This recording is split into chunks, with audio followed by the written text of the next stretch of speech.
Hey, and welcome back to Quality Check.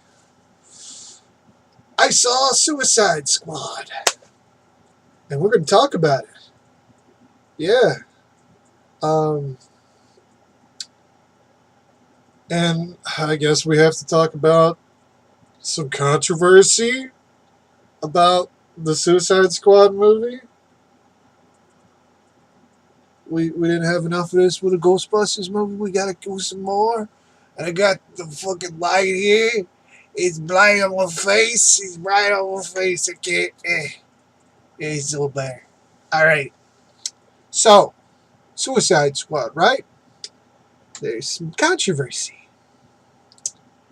I saw a little bit of it before I even saw the movie. And then after seeing the movie, I go to sleep for the night. And I see more of it the next day. What the fuck? Seriously. So, if you don't know, um, there's several little controversies. Like, there's a whole thing with Jared Leto. Some of his film, some of his scenes were cut out of the film, and he's very unhappy about it. And there's been talk about that. They're like, oh, maybe the movie would have been better if they left those scenes in. But like, no, no. I mean, I would hope that maybe his Joker might have been better in those scenes because I'm gonna be frank right here. The weakest part of the movie for me, honestly, was Jared Leto. Sorry. I mean, I like Jared. I do. It's not that great in this movie. Sorry, man. Don't shoot me in the face. I don't want to die. Please don't shoot me in the face with a damage tattoo on your forehead. I'm sorry. Um, the movie has flaws. I'm going to go off and say that right now. It has flaws. It has very obvious flaws. Um, is it on the same level as, say, Batman versus Superman? No. Actually, it's a much better film than Batman versus Superman in almost every way, in my opinion. Uh, so I feel it's a little unfair to compare it to that because that movie was a train wreck, and this movie, while not perfect, has a lot going for it, especially in the fact that the movie itself is very, very fun. And I want to hammer that home. I had a great time watching this movie, and so did everyone else in the theater. No one walked into that theater looking like they regretted seeing the movie. Everyone had a lot of fun. My Batman versus Superman experience, on the other hand, was a lot different than that. There was a lot of grumbling. There was a lot of unhappiness. I remember a child crying. Who brought their kid to see Batman versus Superman? Are they insane? Oh my god. So I don't think it's fair to compare the two. I really don't. Um I say a lot if you haven't learned that by now in these videos. So there's gonna be spoilers in this movie. This review, this little video here. Spoilers, always spoilers. It's unavoidable. You just gotta go with it. Eh? So the trailers kind of lie to you a little bit because a lot of the trailers have been trying to focus. Each trailer focused on it more, like there was going to be a lot of the Joker in the film, and like it was going to be mostly Joker and Harley Quinn centric. And while Harley Quinn's story is important in the film, it is not the centerpiece of the film. I would actually argue that the film itself tries to keep an even pacing between all the characters. Like they all get, I don't want to call it equal, but they all get their chance. They all get their chance to be highlighted. Some more than others. Like there's some characters like Katana who do not get as much of a spotlight, but I would hope that in any sequel that comes from this, she will get more of a spotlight. We'll get more of her story. because in here she's actually more of a secondary character, especially with Rick Flag, because she's supposed to basically be his second in command in the squad. Um, Actually, Rick Flag gets a lot of focus in the film, which I was happy with. The film actually focuses especially on Rick Flag, Deadshot, and Harley, and that works for me because those three have the compelling story arcs in the film. Now, Harley has the least compelling story arc, but you understand she's a popular character. You knew she was going to get some importance in the film. I think Margot Robbie was a great choice. She did a great job in the role. She didn't feel like she was not acting like Harley Quinn. She felt like all the actors, outside of Jared Leto as the Joker, all of them knocked it out of the park for their roles. They changed the Enchantress quite a bit, but I understand why. They were going for more of a, like, an ancient god or goddess, superhuman type who was possessed a woman. So I can understand they were trying to make her seem like this ancient goddess. So it works in that way. She was great too, like the actress. Phenomenal. Oh my god. Lots of really great acting. I was really shocked because the actor I was worried the most about, everybody else is shitting themselves. Oh, Jared Leto, look, he's got damage tattooed on his forehead. And I'm just like, I really hope Will Smith doesn't Will Smith it up too much in this movie. That's my big concern. I really don't want Will Smith to come up in here and treat it like it's a Fresh Prince of Bel-Air, but with guns. I really hope that doesn't happen. And he really didn't. He actually did a pretty good job. He did a good job as Deadshot. There was a lot of reservations among comic book fans about Deadshot being a black man because, well, if you know anything about the comics, you know that classically he's always been a white guy. Personally, as a comic book fan and as a huge fan of the character Deadshot, so much so that I have figures of him on my shelf, I actually intend to have all the Deadshot figures because I don't give a shit. I have bought comics just because they had Deadshot in them. That's right. It's important to me. I don't care that he's played by a black actor because the color of his skin is not important to who he is as a character. Much in the same way that Perry White in Man of Steel being black doesn't matter. It's not the same. It's not white. It's not like reverse whitewashing. That's not how it works, all right? Because you know what? There's not a problem with there being two little white characters in anything. All right? There's a lot of us. We're all over the place. You walk into any story, whether it be a comic, a movie, a TV show, or a play, and you have a hard time not tripping over 12 white people. It's not a big deal. All right? I can understand more somebody getting pissed off like in the Fant Four-Stick movie where they're like, oh, Johnny's white, but his sister, or Johnny's black, but his sister's white. Yeah, I kind of thought that was stupid. I was willing to give it a chance because those were all really good actors, but that movie was a huge letdown. Now, in case no one knows this, and I would expect everyone to know this by now, I am a Suicide Squad fan. I grew up on the comics. And when I say the comics, I don't mean the New 52 stuff, which is still sort of going. Don't want to talk about that.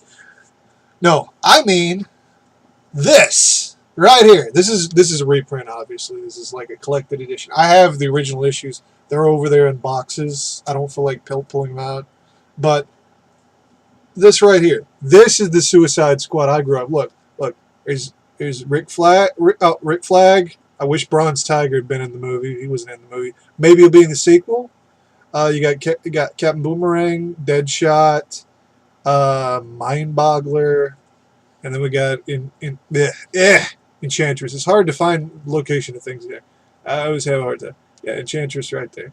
So this is the Suicide Squad originally that I grew up on. I love the Suicide Squad. In all honesty, this was my first DC superhero comic, which is ironic considering it's about a group of villains. Um, even has like the great, they were expendable. Not in my heart, they weren't. But yeah, it's a great comic. It's a great concept. If you liked anything about the concept itself and you've never read these old comics, I recommend picking these books up. These are really good. I really hope DC continues pushing these old trades out because I would love to have paperbacks like this of all of them, the whole series, so I don't have to go and read the originals anymore. I don't want to destroy them. So going into the new movie, you'd think of all the people, somebody who grew up on the Suicide Squad would probably be the most nervous about a film adaptation of it. And in truth, I wasn't. I actually felt really good. That's rare for me. When approaching an adaptation of something, I do try to remain unbiased, and I still stand by that, but I didn't feel nervous about this adaptation. Maybe it's because I don't have to worry about them trying to grim and gritty up the characters. They're already grim and gritty. They're the bad guys. They're bad people. Most of them are killers. You don't need to make them worse. You don't. I mean, yeah, they redesigned them for the movie. I knew that would happen, but who cares? It's not that big of a deal. Their costumes in the movie still look better than they did in the new 52. I'll fucking tell you that. Jesus. And I know people were shitting themselves because, oh, look, Harley's wearing booty shorts. She's wearing an outfit that is clearly inspired by an outfit Deborah Harry wore. And Deborah Harry is like one of the baddest bitches in all of the world. Love Deborah Harry. I would walk all over you to sniff a fart from Deborah Harry. All right? You and your shitty opinion about booty shorts are less important to me than one of Deborah Harry's farts. That sounded kind of weird. I don't want to sniff anyone's farts, but I'm just making a point here, all right? Deborah Harry's cool, and I'm okay with anything that is a tribute to Deborah Harry. So, yeah. I'm very dehydrated. I'm sorry. I'm keep drinking out of this. So, the movie, oh, by the way, Amanda Waller in the film, probably the one that I had the most trepidation about, because while they didn't go with the young, good-looking Amanda Waller like they gave us in the New 52, she still wasn't a bigger woman, and I really was hoping they would go with the classic Amanda Waller, because she does have that nickname of being the Wall, and, well, that nickname exists for a reason, because she is built very much like a wall of a woman. Try to find a nice picture of Amanda Waller in here. I know they're in here. God damn it. Give me a minute! I'll be there in a minute! Jesus! There's a lot of shit in here. Damn it, Amanda, where are you? I know you're in here. There's no good full body pictures of Amanda in here. Oh, yeah, that sort of works. Yeah. Right there.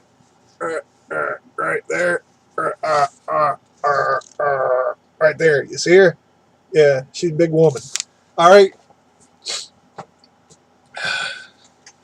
I don't want to play favorites, but, I think Leslie Jones would have been awesome. Just saying. All right, maybe I am playing favorites. I really love Leslie Jones. I think she can do a lot of awesome shit, even outside of comedy. All right? Leslie Jones, I love you. All right. So, I don't know. I picked the glass up. I wasn't even going to get a drink out of it. Oh, I'm rambling. That's all this shit is. It's just me rambling for a while. She was great in the movie. The actress they got to play Amanda Waller, while thinner than the classic Amanda Waller, very good actress. She did a great job. No complaints. She handled the character wonderfully. Like I said, the biggest problem with the movie, honestly, in my opinion, was Jared Leto's Joker. And the problem with that was that, not visual. Like, I know everyone had a problem with the way he looked. I can get past the way he looked. He didn't act like the Joker. Like, really at all. I think of all the different Jokers there's been. You have your classic Cesar Romero, like fun thief Joker. You got your anarchistic Joker for like with Heath Ledger. You got your Jack Nicholson Joker, who's just like he's a criminal but he's insane. But they all had one thing in common. They all came off as having like a sense of humor to them. Like they laughed and seemed kind of kooky in a way. Even Heath Ledger's Joker had kind of a humor to him. Jared Leto's Joker doesn't really feel fun at all. Like, not even in a sadistic way. He just feels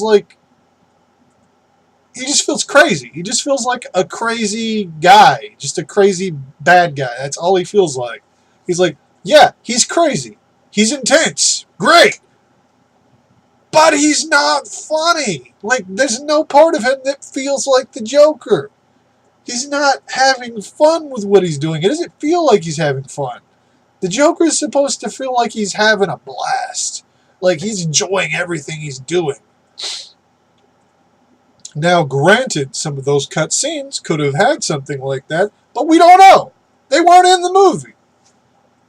The one hint we really got of him start kind of being himself was when it showed him in Harley Quinn when she's still Dr. Harley Quinzel. And you get an inkling of what could be a good performance from Jared Leto. And I gotta blame this less on Leto and more on Ayer, because he wrote and directed him. I believe he could have directed and wrote a better Joker performance than what we got. I really do. I honestly do hope Leto gets to be the Joker in another movie. I do. I know some people are just hating on him right now. But I'd like to see him get, like, Ben Affleck's making his Batman movie, right? Great. Put Jared Leto in there, let him be the Joker. Let's see. Let's see if he can be the Joker. So I'll give him another shot. You know, second chance here. I believe in it. Give him another chance. He's a good actor. Under a different pen, maybe we can get a better performance from him. I think it's still there. I do. I really do. I'm willing to take that chance. All right? Like I said, the rest of the cast were great. The story itself, it's not all given away in the preview, and I'm hesitant to actually spoil it too much because it's kind of a good twist, in my opinion. Like, normally you have the entire plot given away in modern trailers, but none of the trailers really gave away the plot to this movie. You know they're going to go face some situation, but you don't know what it is. They never really show you what they're fighting. Basically, without giving away too much, because I am going to spoil some things, but I'm not going to spoil the whole shebang. Basically, the team ends up getting gathered together to go face off. Well, not to go face off, but to go rescue a important target. That's their job. And they're rescuing this important target in Midway City.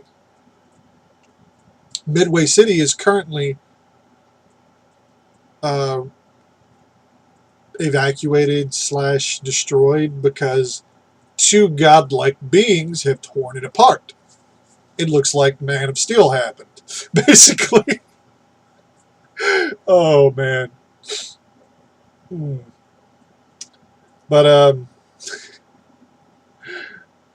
yeah, they go there. They go to save their target. Um, Shit goes wrong. Lots of shit goes wrong. A lot of shit goes wrong because the Joker.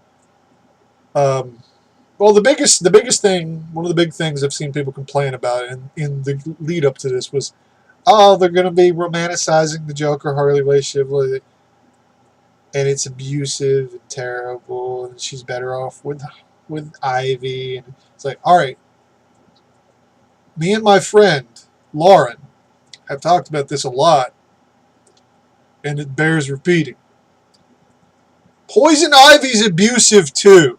All right, let's quit pretending that just because she's hot and that you think the idea of two women getting together is super attractive to you, either because you're into watching women make out, because you are just a sexual deviant guy who likes watching chicks make out, bro, it's super sexy, or because you are a woman who likes to make out with other women.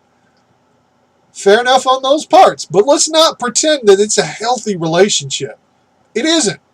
She's mentally abusive, manipulative, physically abusive, and just a dangerous influence in general on Harley in the same way that the Joker is. She actually might be a bit worse simply because she is very, very, very manipulative towards Harley.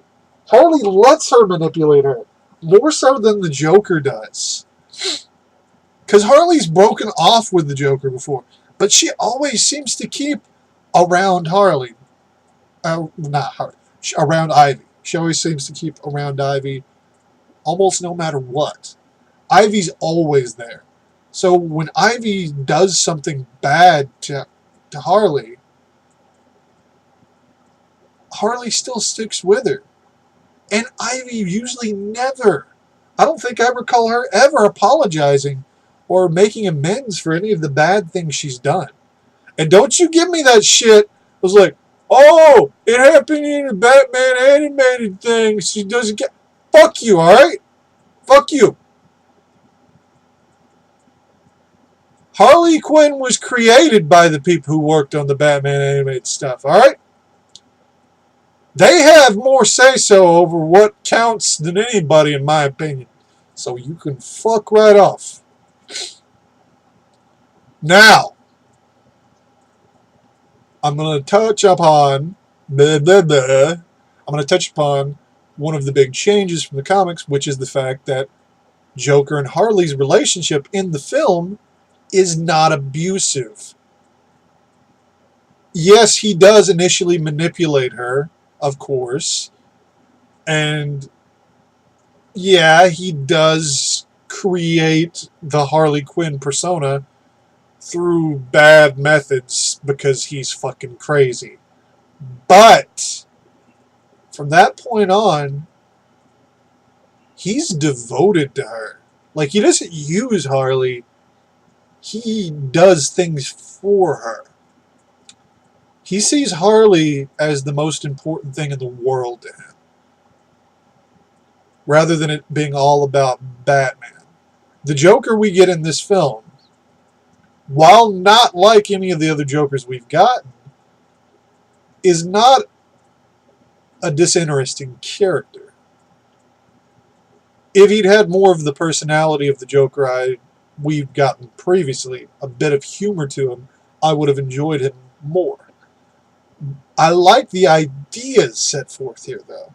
The idea that this is a Joker who has been doing this for a while. He's like not just a criminal thug running around with his gang. He's like a figure. Like, he's like an underworld figure. Like, he has a gang who respects him. He has people that come to him trying to make deals with him. We have Common's character, who I believe is supposed to be the tattooed man, who comes to him and essentially makes eyes at Harley. And this angers the Joker because the Joker, like I said, loves Harley more than anything in this film. Um, so the Joker tells him that he can have Harley to do with whatever he wants, but you can see like the anger welling up, and then Common's character is like, "Whoa, man! No disrespect. I don't. This is your woman. I don't want the part." It's like, you don't want her. Well, she's not good enough for you. She's not good enough. And then he pulls the gun out and shoots him. And that right there says all you need to know about the relationship Joker has with Harley. To insult her is to insult him. She's the most important thing to him. Like when she doesn't get thrown into the chemicals that turn the Joker into the Joker. She dives in herself. And while he could have left her in there, he actually jumps in after her to pull her out. And that's the moment where you can see that he really cares about her. That's the beginning of it. That's when their relationship becomes a relationship. You understand that. I like that they did that in this film. The parts that I don't like in the film. Okay.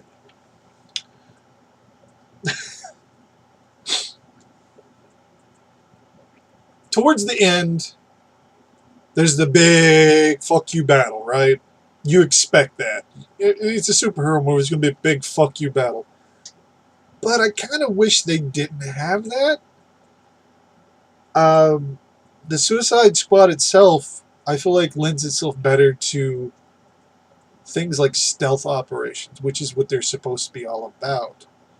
Making it just a big fuck you type battle situation just ends up making it another superhero movie. And it's really not. It's not supposed to be. It's supposed to be something deeper, something more. Fucking modem's about to fall. That's not good. Yeah. I kind of wish they didn't have that.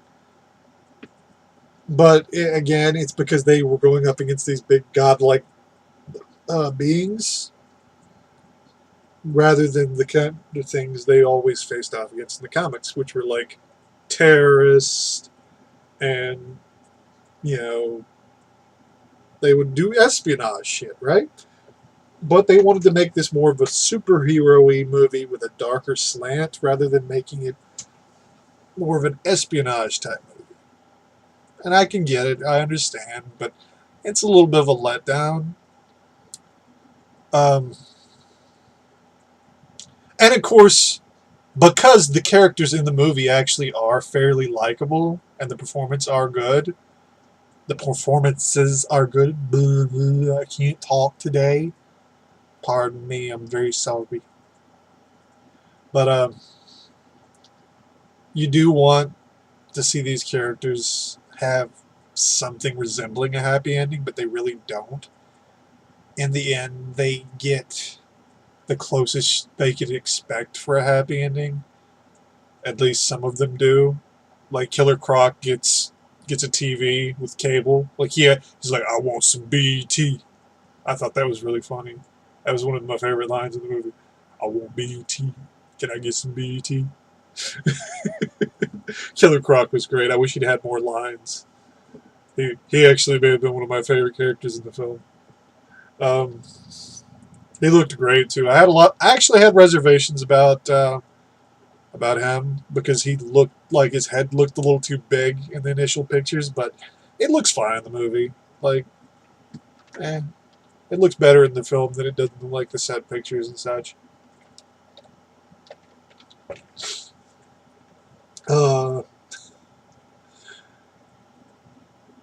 Yeah, I mean, it's not a terrible movie. It really isn't. It's honestly, I think it may be the strongest of the DC movies so far. Even though I did like a lot of Man of Steel, and I've defended it, I actually think this may be a stronger film than The Man of Steel, but that's just me. Not everyone's going to agree with me. You might not agree with me. My other critics might not agree with me. That's fine. It's fine. Live and let live, man. That's how I work. That's how I roll. That's how I am. I. It's very disappointing for me seeing all this hatred being bandied about by both fans of the film and people who didn't like the film as like disagreements. Like some people that hated the film are shitting on people that liked the film, and vice versa. And there's even people. I heard there's people like trying to get Rotten Tomatoes shut down because the negative critic scores on there. I'm not. All right. Yeah, I have a lot of respect for the critics on Rotten Tomatoes for the most part, but at the end of the day, you got to make up your own mind, man. And don't shit on other people for having their own opinion. The Rotten Tomatoes critics, they're just critics. They're giving you their own biased opinions about a movie they saw. That is their job. That is my job. I'm here to give you my view. That's what I do. It doesn't pay a lot, but hey, it is what it is. It's what I do. I'm here to entertain and inform. I'm sorry. This is like, it feels a little bit like Ghostbusters all over it. Maybe I should write a proper article about that. I don't know. All I know is it's disappointing. It's disappointing as a fan of comics and movies to see this kind of thing happen over and over again. Have it on both sides here, man. It's just terrible. If you didn't like the movie, fine. It's fine. It's not gonna. I'm not gonna lose any sleep because you didn't like this movie. You're welcome to dislike a movie. It's fine. If you did like it, great. Go for it. Love it. Buy a toy. Buy all the toys. Buy a big poster and a t-shirt. Show everyone you love the movie. I wore a fucking Harley Quinn t-shirt. Yeah, I really love this t-shirt, actually. It's Harley Quinn as Tank Girl. How do you not love that mashup? Harley Quinn and Tank Girl. That's awesome. I would have been okay with her looking like that in the movie, honestly. That would have been kind of cool. And the movie has like a little mid-credit stinger where it's like, they're trying to do the fucking the Avengers thing, with fucking Samuel Jackson as Nick Fury. This is leading into the Avengers. But instead of Samuel Jackson, it's Ben Affleck as Batman leading into the Avengers. I thought that was funny. He got files on like superhumans, and one of them was the Enchantress, and I'm just like, are they trying to imply the Enchantress might be in Justice League? That'd be weird. That'd be very weird. You can't put the Enchantress in the Justice League. I mean, you could, but that'd be weird. She's kind of dangerous, isn't she? Yeah? Think? Just a little bit? I mean, Amanda Waller has to keep her heart so she can keep her from fucking doing bad things. I don't know if you can trust her around people. But, yeah. If you want to see the movie, go see it. If it looks like something that you don't think you'll like, it's fine. I mean, honestly, unlike the Ghostbusters, which I feel like the trailers for it did not portray the final film very well, this movie's trailers do portray what you're going to get in a fairly decent manner. It doesn't give away the entire movie, but if you see the trailer, you think it looks good, you're probably going to enjoy the movie. If you saw the trailer and thinks it looks bad, well, you're probably not going to enjoy it. It's just the way it is. But, maybe try it out later. If you were still wanting to go check it out, even if you didn't think the trailer looked that great, just because you feel like you need to, whatever, maybe go for a matinee. I mean, even if you didn't like the movie, at least that'll lower your irritation levels a little bit. Yeah. As far as me, Hey, it's not the worst DC movie I've seen. Oh no. I think the worst one I saw was a certain other one that we've already talked about. You know which one I'm talking about. The other one with a much better Joker actor.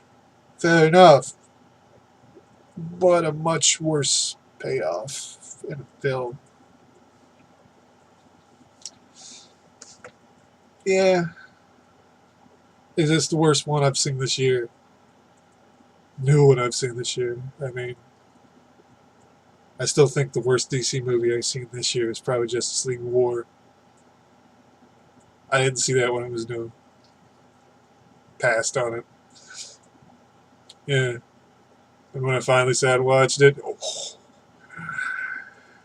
I wish I'd kept passing on it. But, yeah, you get what you pay for. And I didn't pay for it. I got on Netflix, so yeah. All right. Bye.